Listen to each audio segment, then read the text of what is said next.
Bien, voici notre énigme 500 maintenant, que nous allons voir. Donc l'habituel, le titre, Wood Count Laxis, un texte et un visuel. Oh, raté. Voilà, il revient. Donc un visuel avec une portée, une clé de sol, une règle graduée, une équerre, un compas, de l'air, de l'eau, un morse. Bon, on dirait qu'il monte sur un rocher, une montagne, on sait pas trop. Voilà, le visuel. Alors, qu'est-ce qu'on peut dire maintenant sur notre énigme? Première chose sur laquelle on peut travailler, on doit travailler, ce sera le titre. Le titre, c'est Wood Count Laxis. Bon, Wood Count Laxis, qu'est-ce que c'est? Bon, on cherche, et puis on s'aperçoit que c'est un hymne, l'hymne à Saint Jean-Baptiste, qui a été écrit par un certain Paul Diacre. Donc c'est un hymne chanté, bon, d'origine latine. Bien, ok. Et qu'est-ce qu'il a de particulier? Eh bien, qu'est-ce qu'il a de particulier? C'est qu'il a été repris par un certain Guy d'Arezzo, ou Guido d'Arezzo, comme on veut, qu'il a utilisé pour faire quelque chose de particulier, en fait. C'est particulièrement d'ailleurs ce qui nous intéresse. C'est qu'en fait, il a pris l'ensemble, là on n'en a qu'un vers, mais il a pris l'ensemble de l'hymne à Saint Jean-Baptiste, et il a attribué à chaque premier pied de chaque vers une note, en fait. Ou du moins, il les a placés sur ce qu'il a appelé un hexacorde, qui est l'équivalent de la portée d'aujourd'hui. Il a placé une note pour chacun des premiers pieds de chaque vers. Donc s'il a placé une note pour ut, et d'ailleurs il a appelé ut, bon, qui est devenu le do après. Il a placé une note pour ré, de résonare febris, là, qu'il a appelé ré qui est resté ré. Il a placé une note pour mi, donc mira gestarum, excusez mon latin, et une pour fa, une pour sol et une pour la. Bon, il n'a pas placé la si, elle a été placée plus tard. Enfin bref, il a placé le premier pied de chaque vers, il l'a transformé en note en fait, et il l'a placé sur la portée. Bon, voilà, bon, qu'est-ce qu'on peut dire de plus de ça? On sait ça, on sait tout, donc pour l'instant on ne sait pas trop ce que ça peut nous apporter, mais on verra un peu plus tard. Bon, après, du coup, on a compris le titre, ou du moins on a trouvé une origine. Maintenant on va continuer notre énigme. Allons-y. Ah, 24, 24, 42, 424, 44, ah, d'accord, ok. Alors donc, de toute évidence, ça c'est un cryptage. Bon, qu'est-ce que ça peut être comme cryptage, ce truc-là? Bon, il y a deux termes, il y a le 2, le 4, 2, 4, 4, 2. En fait, on a vu qu'il y avait un amorce dans notre visuel, donc c'est assez évident, quoi. S'il y a un amorce, il y a deux termes ici, il y a une grande chance que c'était écrit en morse. Donc en fait, on aurait un terme qui sera attribué au trait et un terme qui sera attribué au point. Donc on ne sait pas trop lesquels. N'empêche qu'on va prendre une table de morse. On va vite se rendre compte que le trait, c'est le 2 et le point, c'est le 4. Et là, on aura une cohérence et on va trouver très rapidement la traduction de ça. Avec notre table de morse, on va trouver à Carignan. Donc, voilà, on a oublié, on a fait ça. À Carignan, on pointe l'orthogonale. Ok, qu'est-ce que ça veut dire? Déjà, à Carignan, il y a le terme A qui est intéressant. A, ça signifie qu'on est sur un chemin et qu'à un endroit, il faut qu'on fasse quelque chose. Mais ça veut dire qu'on va passer par cet endroit. Donc finalement, on a déjà un chemin tracé avant d'arriver ici, quoi. Bon, Max l'a confirmé en disant que il y avait une droite connue avant, mais théoriquement, il n'avait même pas besoin de le confirmer, c'était une évidence. S'il mettait à Carignan, ça veut dire qu'il nous avait déjà donné un chemin pour venir jusque-là, dans une énigme précédente.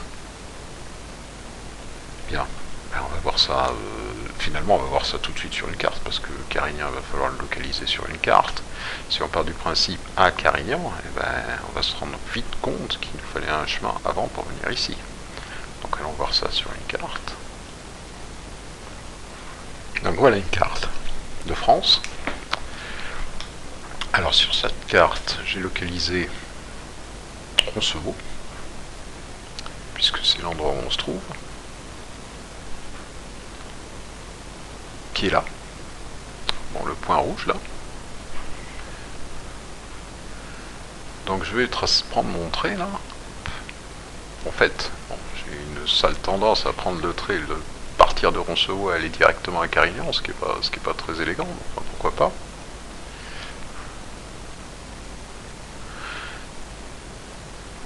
Mais enfin, je me souviens quand même, c'est quand même important de se souvenir de ça. Donc voilà, que Roncevaux c'est pile là. Hein. Donc je prends mon trait, je le trace ici. Je me souviens que dans la 580, ben, j'avais pris comme direction, j'avais choisi la direction Épernay. Je l'avais pas pris, je l'avais choisi. Dans la 600, j'avais choisi la direction de ma boussole. On se rappelle qu'en 580, pour moi, c'était la boussole qui allait être utilisée pendant toutes les parties du jeu. Donc, en 580, j'avais pris Épernay sur cette boussole, la direction. J'avais choisi la direction Épernay. En 600, j'avais choisi la direction Forbach, sous le prétexte que j'avais établi un lien entre les numéros d'énigmes et les numéros proposés par la 580. Et donc, là, ben, voilà, ma ligne en fait, Roncevaux Épernay, elle est censée exister déjà, au même titre que ma ligne Roncevaux Forbach, là, que je n'ai pas tracée ici, mais qui doit exister déjà, on la connaît, elle existe. Puisqu'on n'avait pas bougé de Roncevaux. Donc il existe une ligne Roncevaux-Épernay. Ok, ben, tant mieux s'il existe une ligne Roncevaux-Épernay, ben, on va aller voir. Là, on l'a fait passer à Épernay, il n'y a pas de problème. Donc c'est la même ligne. Et ben, si on la prolonge, cette ligne, comme par hasard, elle arrive, ben, je vois pas trop là, mais elle arrive ici, à Carignan. Hop. On peut dire qu'elle passe à Carignan, il n'y a pas de problème. C'est quasi parfait, quoi. Bon. Ok, très bien. Voilà, on a notre DCA finalement, puisque c'est la droite connue avant. Vous savez que de Roncevaux, on avait une ligne vers Épernay, une ligne qui se prolonge ici jusqu'à Carignan. Il ne faudra pas oublier de Roncevaux qu'on a aussi une ligne qui part vers Forbach. Bon, pour l'instant, on n'en a pas vu l'utilité, mais elle existe, donc voilà. Donc finalement, le A Carignan, ce n'est que la prolongation de ma ligne vers Épernay. Que, bon, je ne l'ai pas réellement pris en 580, hein. On n'est pas parti en vadrouille là-dessus, mais enfin, je peux l'avoir tracé, puisque c'était une ligne qui existait et que je considérais comme étant active en 580. Voilà. Revenons à notre énigme. Donc à Carignan, voilà, on a fait empreinte l'orthogonale. Donc qu'est-ce que c'est qu'une orthogonale? Eh bien, c'est une droite qui est à 90 degrés par rapport à une autre droite. Nous, on est sur notre TCA, donc notre chemin Roncevaux, Épernay, Carignan. Et bien à Carignan, qu'est-ce qu'on va faire? Et bien, on va prendre une droite qui est à 90 degrés par rapport à celle qu'on a bien juste tracée. On va le faire tout de suite sur la carte. On va l'effacer. Ok. Donc voilà, j'ai fait une orthogonale là. Hop. Je la place à Carignan. On va essayer de faire ça un peu mieux. Voilà. Voilà, ma droite, elle est à Carignan. Donc c'est une orthogonale par rapport à celle-ci, il n'y a pas de problème. Ça a été fait de façon informatique, donc c'est vraiment l'orthogonale pure et dure. Hein. Bien. Alors, donc mon orthogonale, je la fais partir par là. Bon, j'aurais très bien pu la faire partir dans l'autre sens. Bon, elle serait partie plutôt dans la Belgique, là. Bon, je sais même pas si elle n'aurait pas été jusqu'au bout de la carte, et, presque trop, enfin, par là, quoi. Dans la Belgique, donc elle aurait quitté la France assez rapidement. Bon. Enfin, ce qui est intéressant de voir, c'est que finalement, ma droite, là, que j'ai tracée, elle a une petite particularité qui n'est pas négligeable, Elle est là, on la voit là, hop, elle est ici. Elle vient à un endroit qui n'est pas vraiment surprenant. Elle arrive, elle passe à Gérard Maire, orthogonale. Pas de speed là, Gérard Maire d'ailleurs. On va se dire, mince, c'est surprenant. Ben non, c'est pas surprenant. Pas du tout même. On a pris Épernay en 580, on se rappelle. Quatrième énigme. Épernay vaudra 4. Ok, très bien. Cinquième énigme dans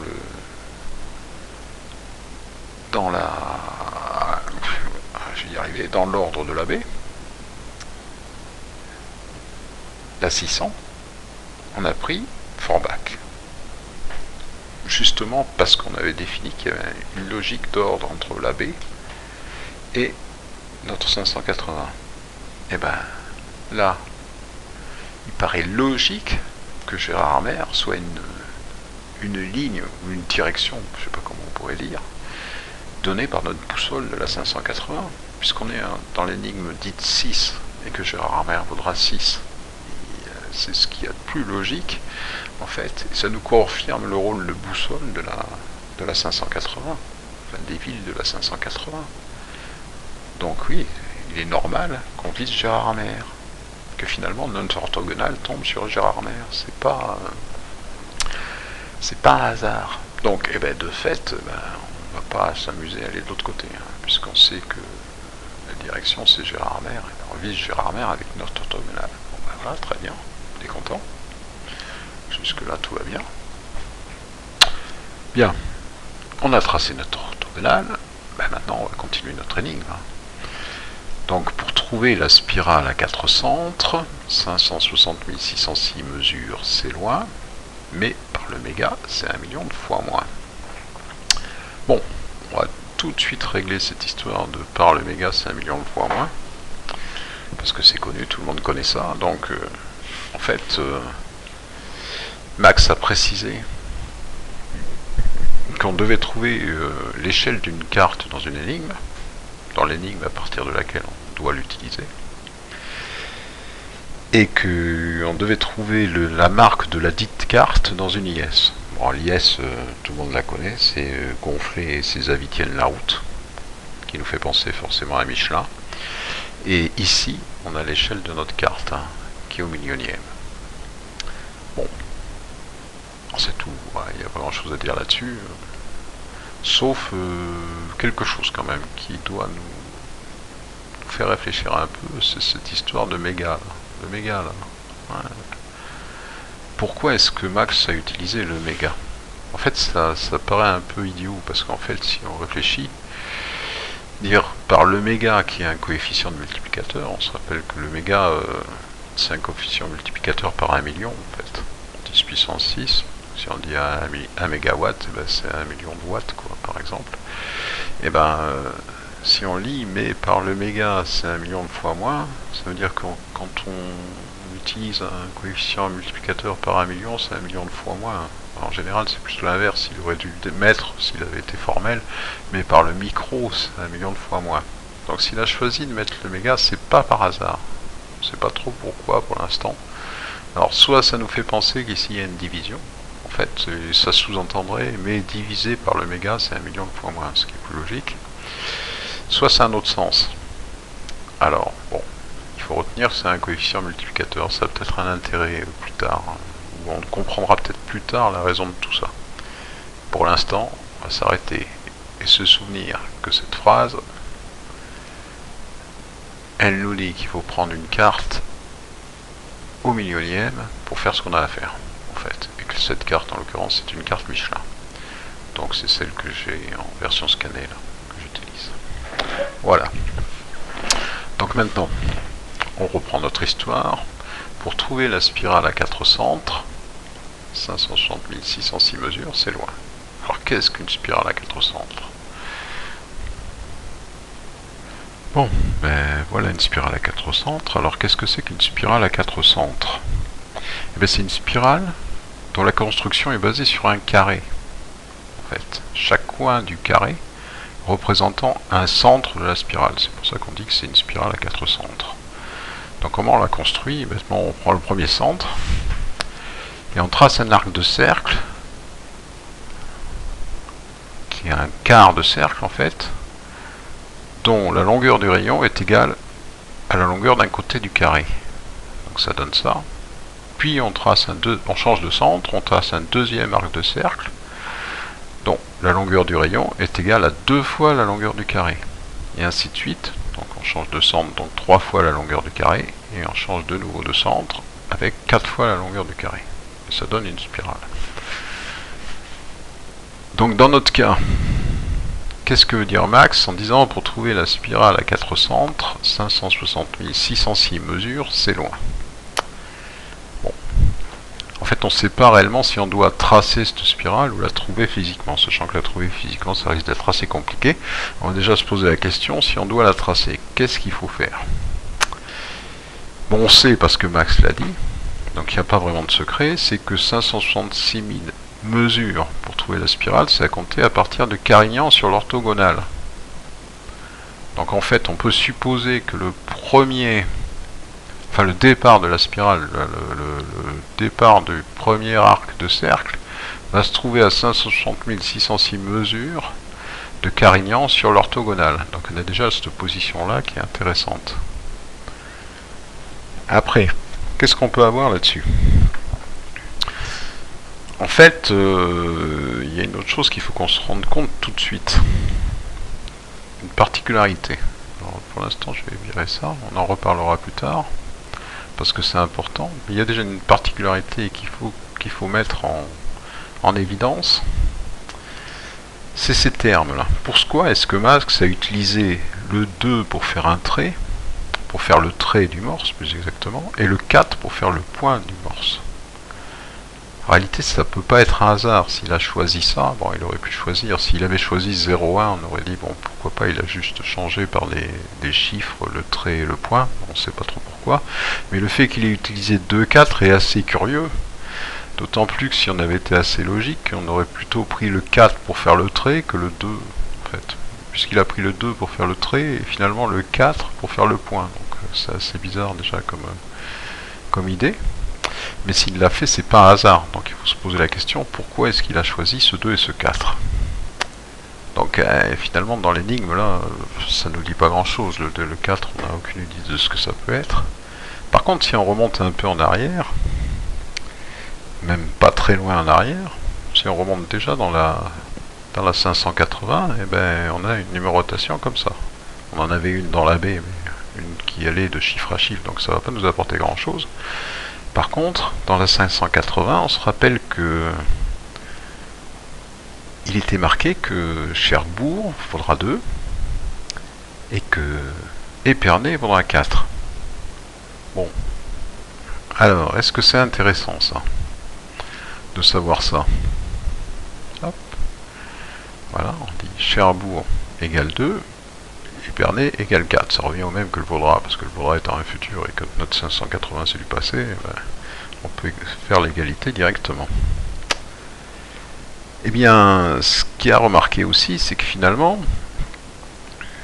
dans notre cas, ici, dans cette énigme, le 2, c'est le trait,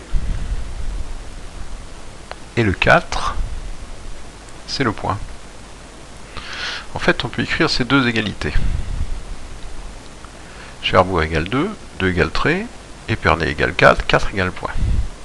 Ouais, il n'y a pas grand chose à faire pour écrire une autre égalité, enfin une autre série d'égalités qui serait comme ça, Cherbourg égale trait et Épernay égale point. Et là c'est extrêmement intéressant parce qu'en fait, sur une spirale, on a un trait qui correspond finalement au tracé de la spirale. Et on a aussi des points. Des points, chaque centre peut être considéré comme un point. Donc en fait, est-ce que ce serait pas une indication de Max pour dire, eh ben, le trait, il passera à Cherbourg. Le tracé de la spirale passera à Cherbourg. Puisque Cherbourg égale trait. Et, comme Épernay égale point, eh ben, un centre de la spirale sera Épernay. On pourrait même dire, parce que c'est le plus logique, que le premier centre de la spirale soit éperné. En fait, ça suffirait pour définir l'ensemble des centres de la spirale, sachant que, on part du principe que le départ de la spirale se trouve sur l'orthogonale à 560 606 mesures. Donc en fait, le fait d'avoir éperné comme premier centre permet de trouver tous les autres centres à condition de connaître ce point. Mais en fait, si on réfléchit encore un peu plus loin, on pourrait se dire, si on sait que la spirale passe à Cherbourg, si on sait que le premier centre de la dite spirale est éperné, donc on connaît ces deux points, physiquement on les connaît, et on sait que le départ de la spirale se trouve sur l'orthogonale, partant de Carignan, même sans savoir la distance à laquelle elle se trouve, est-ce qu'on ne peut pas tracer la spirale, ou trouver la spirale qui correspond, en fait, à ces critères-là, sans utiliser les 560 606 mesures? Alors pourquoi? Ce serait intéressant ça. Et bien, en fait, la mesure, on ne sait pas réellement ce que c'est. On en a une vague idée, on sait qu'en 780, on en avait déduit que la mesure elle était dépendante du pied, donc l'unité de mesure serait le pied, mais finalement, de valeur de pied, à moins de faire de la capillotraction à fond, on n'avait aucune idée de ce que ça pourrait être. Ça pouvait être un pied anglais, pourquoi pas, le plus classique, 0,3048 en mètres, mais ça pourrait être n'importe quoi d'autre. On sait très bien que la valeur du pied elle a changé au fil des époques et de façon importante, donc elle a varié entre 0,27 jusqu'à 0,35 à la limite, en exagérant un peu. Donc finalement on n'a pas de valeur. On ne la connaît pas, la mesure, à ce niveau. Quand on arrive sur cette énigme, on sait qu'elle dépend du pied, mais on ne connaît pas la mesure. Donc du coup, plutôt que de connaître cette valeur, on arrive ici qu'on ne connaît pas, peut-être que cette spirale nous permet de trouver la mesure. Justement par effet rétroactif, c'est-à-dire que si on est capable de tracer la spirale sans tenir compte des 560 606 mesures, qu'on est capable finalement de trouver ce point sur l'orthogonale qui part de Carignan, et bien on serait capable de faire la mesure inverse, c'est-à-dire de mesurer entre Carignan et ce point, de prendre la valeur qu'on trouve, de la diviser par les 560 606 mesures pour trouver la valeur du pied. Oh. Disons la valeur de la mesure. Bon, on suppose que c'est probablement la valeur du pied. En plus, c'est très intéressant parce que si on réfléchit de nouveau au titre, finalement, Guido d'Arezzo, ce qu'il a fait, c'est donner une valeur au premier pied de chaque vers de l'hymne à Saint-Jean. Et finalement, si nous, par le tracé de la spirale, on donnait une valeur à notre pied, finalement, il y a une forme de relation de cause à effet, quoi, entre le titre et ce qu'on va faire. D'autant plus qu'il a choisi le premier vers, qui est Ut Queant Laxis. Bon, ouais. C'est peut-être pas par hasard qu'il a choisi ce vers-là, puisqu'en fait, Cherbourg, ça commence par un C. On se rappelle que le C, finalement, c'est en notation musicale anglo-saxonne, et bien c'est le Do dans notre notation musicale habituelle. Donc c'est le Ut. Et en fait, le fait de positionner Cherbourg sur la spirale, eh bien, nous permet peut-être de trouver la valeur du premier pied. Et finalement, paradoxalement, on pourrait dire que c'est on est en train de faire exactement ce qu'a fait Guido d'Arezzo, bon, d'une manière totalement différente, mais le principe est un peu le même.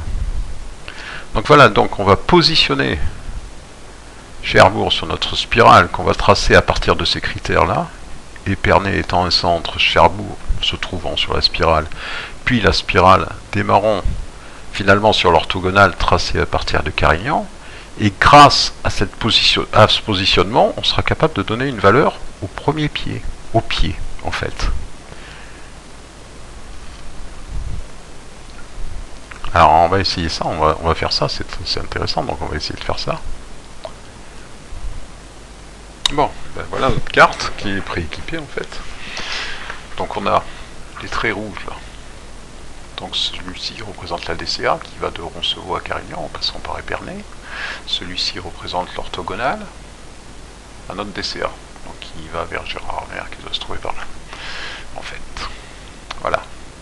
Donc on a pris deux instruments, une équerre, dont on a positionné l'angle droit sur Épernay, qui sera notre premier centre de spirale, et une règle dont on a positionné un côté de la règle sur Cherbourg. Voilà. Donc si on analyse un peu ce qu'on va faire finalement, ce qu'on cherche à faire, c'est une spirale dont le premier centre est Épernay et qui se trouve sur l'ortho, quelque part sur l'ortho. Le démarrage de notre spirale va se trouver quelque part sur l'ortho. Donc finalement, notre carré, eh ben, il va se trouver entre Épernay, enfin le premier côté de notre carré va se trouver entre Épernay et quelque part sur l'ortho. Donc on voit bien, d'ailleurs on peut le démontrer mathématiquement, ce que je ne ferai pas parce que c'est un peu compliqué, que pour atteindre Cherbourg, on ne l'atteindra jamais sur le premier arc de cercle de notre spirale. Le premier arc de cercle, eh bien, il va se trouver comme ça, quelque part comme ça, il va arriver là au maximum, et il n'ira jamais jusqu'à Cherbourg. Par contre, on sait aussi démontrer qu'on l'atteindra à coup sûr sur le deuxième arc de cercle, en fait, de notre spirale. Celui dont le rayon sera égal à 2 fois la longueur du côté de notre carré. Donc en fait c'est intéressant parce que ce qu'on va chercher finalement, c'est de mettre sur cette règle là une longueur qui sera 2 fois la longueur de notre côté de carré.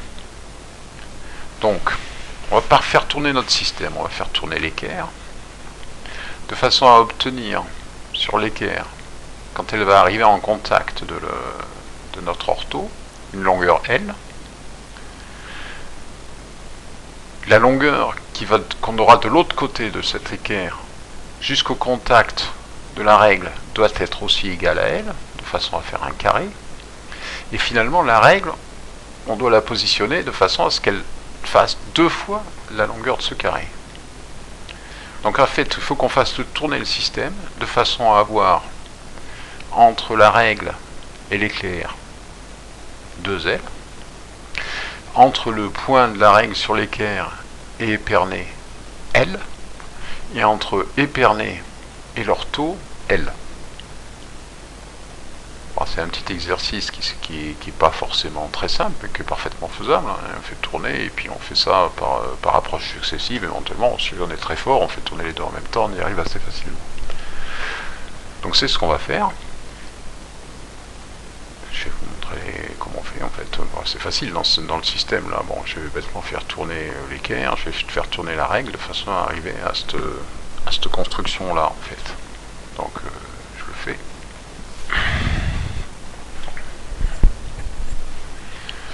Voilà. Donc j'ai fait tourner mon système, comme dit, comme je l'ai dit précédemment, de façon à obtenir ici cette longueur égale à L. Donc entre l'ortho et le centre, enfin, entre le centre et l'ortho, cette longueur égale à L, donc jusqu'à la règle ici, et cette longueur entre Cherbourg et l'équerre égale à 2 fois L.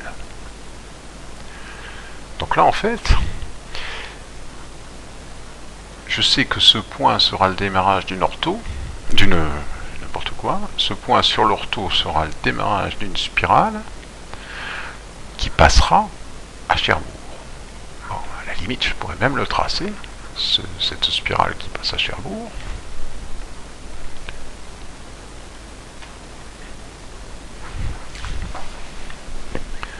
Bon, voilà ce que ça me donnerait si je traçais la spirale, enfin au moins jusqu'à Cherbourg, en sachant qu'elle devrait continuer comme ça, là, si je voulais la tracer continuellement, parce que jusqu'au bout, donc ici j'aurais...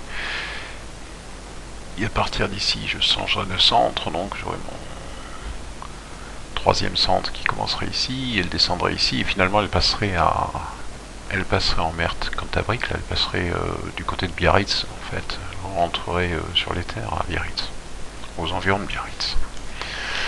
Voilà donc ça donne ça.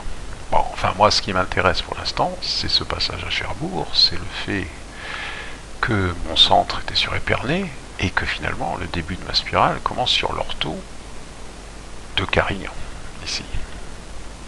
Et je sais maintenant que je peux faire ce tracé sans tenir compte de cette longueur, qui correspond à 560 606 mesures.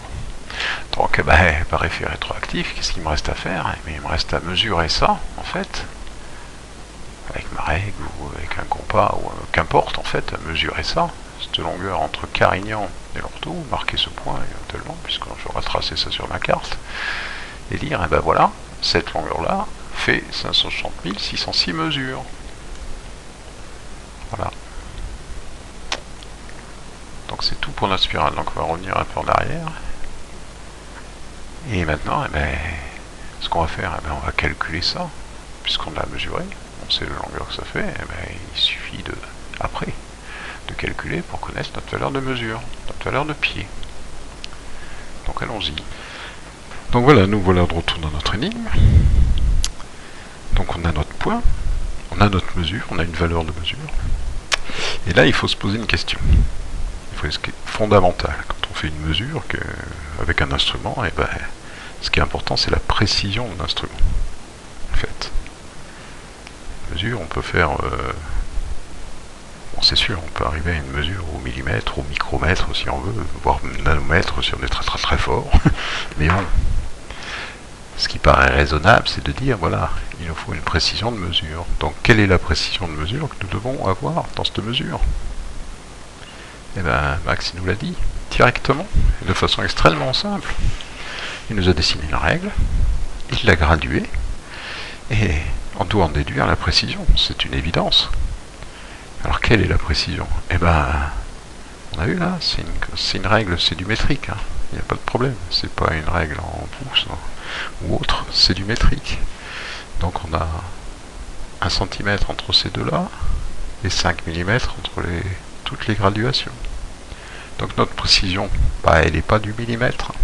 Notre précision, elle est de 5 mm. Ce qu'on va mesurer entre notre carignan là, sur l'orthogonale là, jusqu'à notre point qu'on a trouvé, ben, ce sera à 5 mm près. Donc évidemment, la mesure là, ça devient évident. Et ben, on mesure 185 mm, même si on trouve que 184 ou 183,8 ou on est dans ces eaux-là, ou dans même peut-être si on trouvait 186 ou 187, on reviendrait à 185 mm.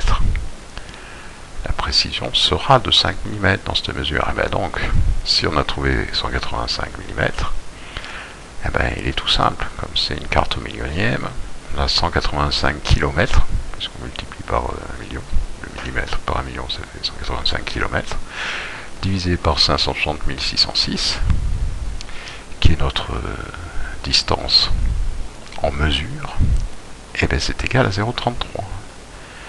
Et c'est égal à ce qu'on cherchait. Donc on en déduit que le pied... vous vous rappelez qu'on a parlé du premier pied du verre? Et ben notre pied là, et ben il est de 0,33 cm. Bien. Une erreur s'est glissée dans le texte là. Enfin, dans la voix off plus exactement, et puis même dans le texte écrit là. En réalité, il ne s'agit pas de 1 pied égale 0,33 cm, c'est évidemment 1 pied égale 0,33 mètres. Alors, dans tout le reste de la vidéo, là, c'est dit 0,33 cm, c'est une erreur regrettable. Donc, bon, évidemment, c'est 1 pied égale 0,33 mètres, et jamais 0,33 cm, ou alors 33 cm si on veut. Voilà, donc, vous corrigerez par vous-même. Et on l'a bien mesuré. On l'a pas deviné, cette valeur. On l'a mesuré. Peut-être que c'est pour ça qu'il a appelé ça des mesures, notre ami Max. Voilà. Donc le but de cette énigme, c'était de nous faire trouver ça. La valeur du pied, qui est de 0,33 cm. Bon. On pourrait dire, on peut quand même garder notre spirale qu'on a tracée là. Pourquoi pas? Pourquoi pas? Au moins jusqu'à Cherbourg. C'est vrai que c'est important de savoir qu'elle passe à Cherbourg, puisque ça c'est quelque chose qu'on a décrypté. Donc le point Cherbourg est important. Le reste,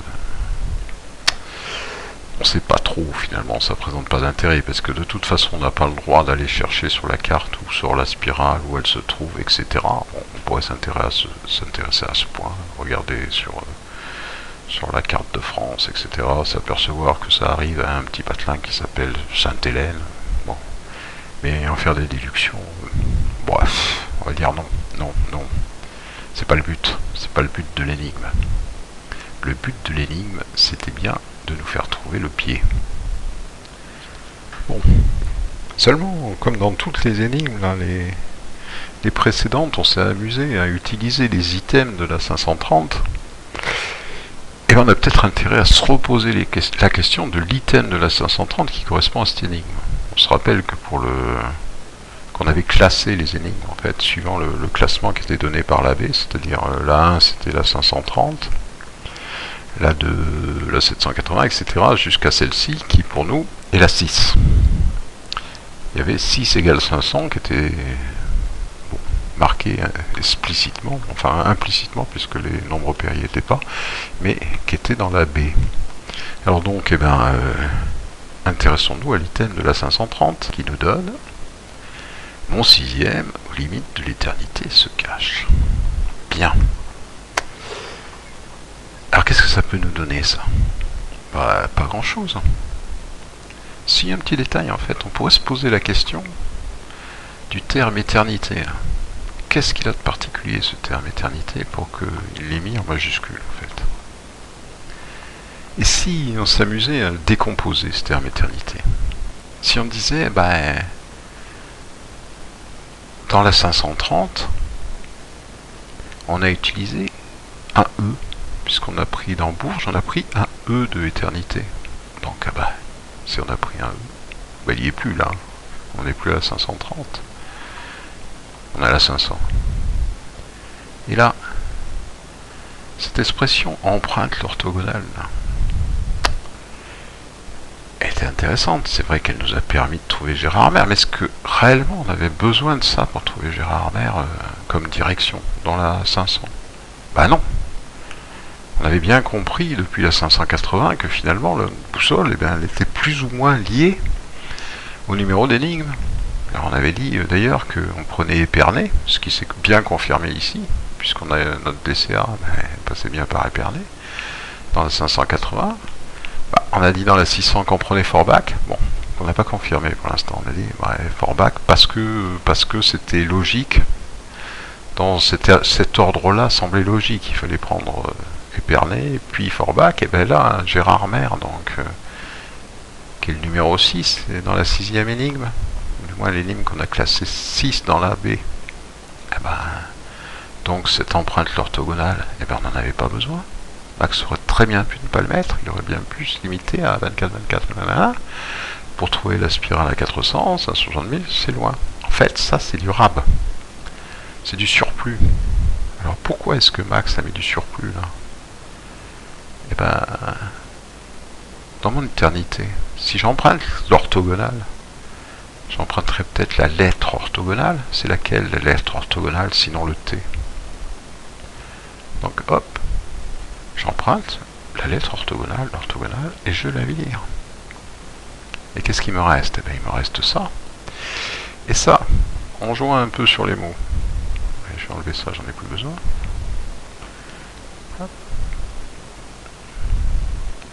Sur ce qui me reste là, si je joue un peu sur ce qui me reste, au lieu de aux limites de l'éternité se cache, maintenant, je peux écrire directement aux limites de l'entier se cache. Effectivement. En fait, je vais enlever, il faut que je remette. On mesure là 185, notre entier là, divisé par 560 606, ça donnait pile 0,33. Il n'y avait pas de. Donc c'était bien aux limites de l'entier que se cachait notre pied en fait. Donc c'est pas mal ça, c'est pas mal. Et puis jusqu'où on pourrait aller dans cette décomposition là? Est-ce qu'on doit se limiter là? Ou pourrait-on aller jusque là? Aux limites se cache. Bon. En fait on n'en voit pas trop l'utilité pour l'instant, mais peut-être qu'à un moment on en verra l'utilité. Donc bon, on enlève le E, on enlève le T, on enlève l'entier puisqu'on l'a utilisé, et on se retrouve avec aux limites se cache. Bon. Donc on va garder ça. On va garder ce aux limites se cache, on ne sait jamais, c'est quelque chose qui peut servir plus tard. Donc finalement, que nous a donné cette énigme? Le pied, la valeur du pied, très importante cette valeur, de 0,33 cm. Et en plus, on va garder ce petit aux limites se cache là. qui peut servir. Bon, on va s'arrêter là sur cette ligne. Mais il est bien clair qu'on va y revenir, ça ne fait aucun doute. On va y revenir dans cette ligne parce qu'elle est loin d'être terminée. En fait, on ne sait pas encore. Et on s'apercevra qu'elle est très loin d'être terminée et qu'il y a encore énormément de choses à sortir de là-dedans. Énormément, beaucoup. Mais pour l'instant, notre solution c'est le pi à 0,33 et on gardera le haut limite se cache. Voilà. Donc on a fini notre 500. Et on va passer à la 420. Bon, je rajoute un petit aparté pour ceux que ça intéresse en fait. Pour expliquer un peu comment on peut faire mathématiquement pour démontrer la même chose que ce qu'on a fait par construction là. Donc le but c'était de calculer la distance ici de façon purement mathématique. Alors c'est faisable hein. Donc je vous explique rapidement comment ça marche. Alors, je sais pas si on voit très bien là. Donc on va grossir un peu certaines portions déjà. Donc le but c'est ça. Le but c'est de faire le calcul de la distance carinienne en spirale sur l'ortho en fonction des données. Premier centre de la spirale à Épernay, ce qu'on a vu. Passage de la spirale à Cherbourg, donc.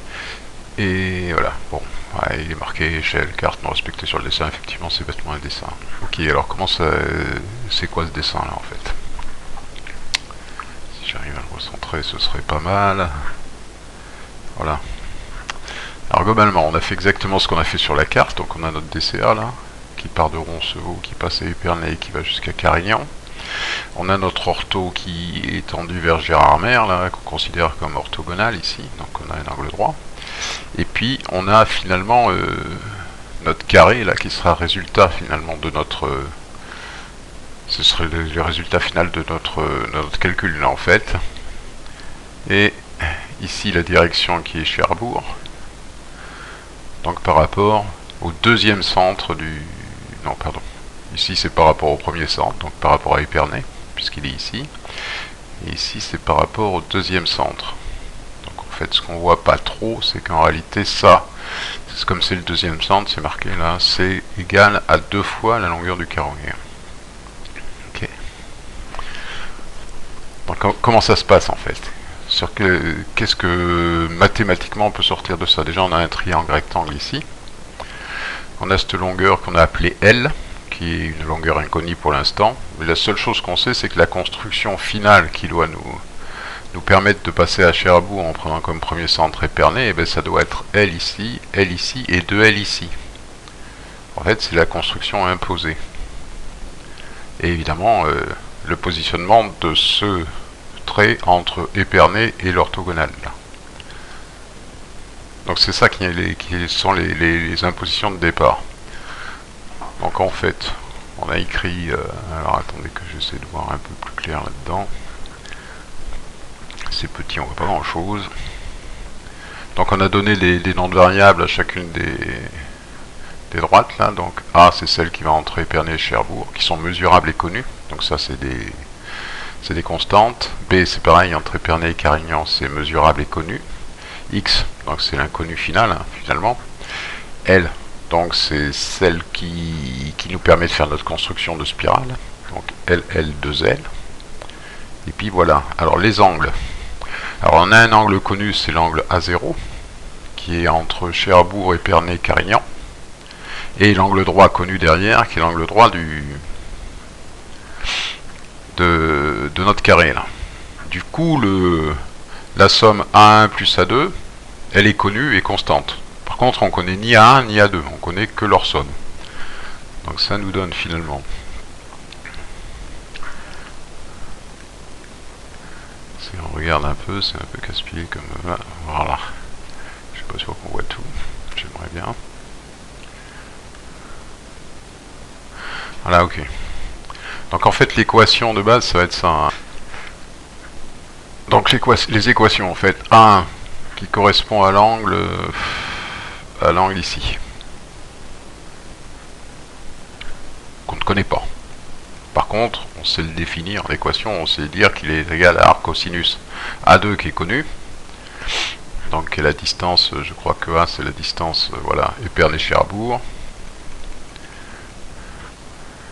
Donc moins 3L2 qui est notre notre longueur paramétrique, là, c'est notre paramètre en fait, qu'on fera varier d'ailleurs, est divisé par 2AL, donc en fait, la seule chose qu'on peut pour trouver A1, ce serait de faire varier L en réalité.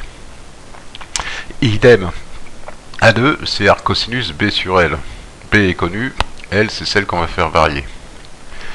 Et on sait que A1 plus A2, donc du coup, si on fait le développement de ça, on sait que A1 plus A2, et ben, c'est égal à arc cosinus A carré moins 3L carré divisé par 2AL plus arc cosinus B sur L. En fait, c'est la somme de A1 plus A2. Voilà. Et comme on connaît cette valeur, puisqu'elle est déterminée par elle est égale à 360 moins 90 ici, moins le A0 qu'on s'est mesuré. Donc en l'occurrence, je crois que j'ai donné les valeurs quelque part. Hop. Donc A1 plus A2 est constante, elle est égale à 138 degrés 5. Puisqu'on s'est mesuré l'autre, eh ben, je l'ai mesuré, donc en fait on en déduit que c'est égal à 138 degrés 5. A, qui est la distance Épernay-Cherbourg, est égale à 415 km, ça aussi mesuré. B, qui est la distance Épernay-Carignan, égale à 110 km.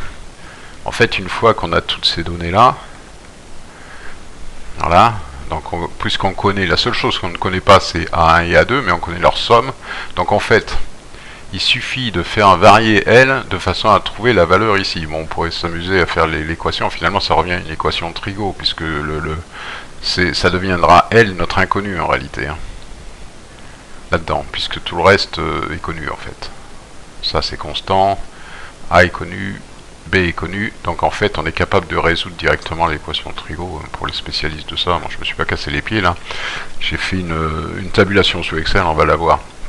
Et en fait notre longueur qu'on cherche là finalement, qui est entre Carignan et le départ de la spirale, et ben c'est bêtement, d'après Pythagore là, c'est bêtement x carré racine de L carré moins B carré, hein. Si on regarde ici, une fois qu'on a L, on a fini notre histoire. Ok. Donc ici, L étant l'hypoténuse du triangle rectangle, et puis B un des côtés et X l'autre côté. Hein. Donc pour avoir X, bah, on fait Pythagore. Voilà. Donc globalement. Donc en fait, on peut démontrer ça relativement facilement. Bon, il existe un seul L qui répond à ça, au moins dans la gamme qui nous intéresse. Hein. C'est-à-dire... bon, il y en a qu'un en fait. Pour avoir cette forme de spirale, il n'y en aura qu'un.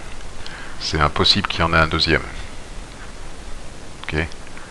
Donc en fait, je l'ai tabulé sous Excel. Alors ce que j'ai fait, je l'ai tabulé sur 2 plages en réalité. Bon, pour éviter de faire l'équation de Trigo, c'est vrai que j'aurais pu faire un effort, mais je ne l'ai pas fait. Hop. Je l'ai fait varier sur 2 plages, donc sur une plage entre 140 et 350, parce que bon, ouais, ça c'était pas mal. Et après sur une plage plus pointue pour obtenir, jusqu'à obtenir la valeur de A1 plus A2 qui nous intéresse. Hein. En réalité, donc, je me suis pas cassé les pieds. J'ai dit, j'ai pris L, j'ai regardé à peu près où il tombait, et puis après j'ai affiné, quoi. J'ai fait ça par approximation successive, si on veut. Ce qu'on aurait fait, ce qu'on fait quand on utilise la règle bêtement, quoi. Quand on utilise la démonstration que je vous ai fait là dans la vidéo, ou enfin une démonstration. Plutôt la manipulation qu'on fait dans la vidéo, c'est ce qu'on fait, quoi. Donc on y va par approximation successive, on déplace l'équerre jusqu'à avoir le triplet L, 2L entre l'équerre et la règle. Et finalement on obtient la même chose, on va trouver le même point. Sauf que là, ça se démontrait mathématiquement. Hein. Bon donc, voilà. Alors en fait, alors voilà ce que ça donne sous Excel en fait. Donc la tabulation elle est basée comment? Ben, simplement on a repris A là. Donc A c'est la distance Épernay-Cherbourg, qui fait 415 km. On a repris B, la distance qui était Épernay-Carignan. Puis on a fait varier L. Donc on les a pris 10 par 10 là. Et puis ici on a recalculé à chaque fois ben, la valeur de A1, suivant la formule qu'on avait tout à l'heure, là, la cosinus, je sais plus ce que c'était. Enfin, on a repris exactement la formule, puis idem pour A2. Là, on fait la somme de ces deux-là. Et puis ici, on a sorti le X, notre X final, qui est entre Carignan et notre début de spirale. Donc on a tabulé, donc on retrouve les formules partout, là, et puis Et puis en fait, ce qu'on cherche à obtenir, eh ben, c'est le A1 plus A2 qu'on connaît, qui est égal à 138,5. Donc on se balade dans le L là, entre 160 et je sais plus combien, ou 140 et je sais plus combien, et quand on voit ici qu'on est entre, que notre 138,5 est compris entre ces deux, eh ben on prend cela, donc L sera entre 210 et 220. D'ailleurs on voit bien aussi que X est déjà entre 178 et 190 là. Et puis ces deux-là, eh ben, on les tabule plus finement, qu'on refait exactement la même chose avec de la tabulation fine à... Bon là c'est à 100 mètres carrément, j'ai fait de la super finesse, bon ça présente pas vraiment un grand intérêt. Et voilà. Donc en réalité, là par contre on va le trouver très proche de 138,5, là on est entre 138,45, 138,51, 138,58, etc. Donc on sait que notre valeur finalement finale, ce sera ça. Ok, bon, ici, voilà, donc en fait, pour être parfaitement à 138,5, on sera entre ces deux valeurs de x là, qui est 184,84 et 184,96. Donc on voit qu'on est très très proche de 185, en fait. Bon, alors, sachant qu'on a inévitablement une erreur, parce que là j'ai été à l'extrême en faisant un point, bon, ça présente assez peu d'intérêt, parce qu'en fait ici j'ai arrondi au kilomètre évidemment, hein, j'ai mis 415 km 110, ça doit pas être exactement ça. Pareil, le 138,5 c'est déjà précis, tel que c'est largement suffisamment précis. Donc en fait, on voit bien d'ailleurs qu'on peut, même si on met entre 138 et 139, on reste déjà dans la gamme, on avait donné une gamme de 5 km de précision, on est largement bon, quoi, puisqu'on varierait entre 184,2 et 185,9. Okay. Donc il n'y a pas du tout de problème en réalité pour fixer le 185. Voilà. Voilà, pour dire qu'on peut le faire purement mathématiquement, là c'est purement mathématique, hein, et qu'on va retrouver aussi les 185 si on prend les bonnes valeurs. Donc c'était tout, c'est juste un aparté sur ça. Parce que c'était peut-être pas très clair dans la démonstration avec la règle et l'équerre. En fait, le but avec la règle et l'équerre, c'était de retrouver ce triplet là. On déplaçait l'équerre et la règle de façon à trouver un triplet L2L là. Ça c'était sur la règle et ça ces deux-là étaient sur l'équerre. Et le bout de l'équerre sur l'ortho, l'angle droit de l'équerre sur Épernay et finalement un côté de la règle bloqué sur Cherbourg. Donc on faisait tourner comme ça les deux de façon à obtenir le triplet L2L. Par contre dans mon cas, dans le cas de la règle et de l'équerre, hein, finalement on s'intéressait pas du tout à cette longueur là. Puisque par construction, une fois qu'on avait trouvé le triplet L2L, la valeur de L ne nous intéressait pas. Donc en réalité, ce qui nous intéressait, c'était la mesure directe de X.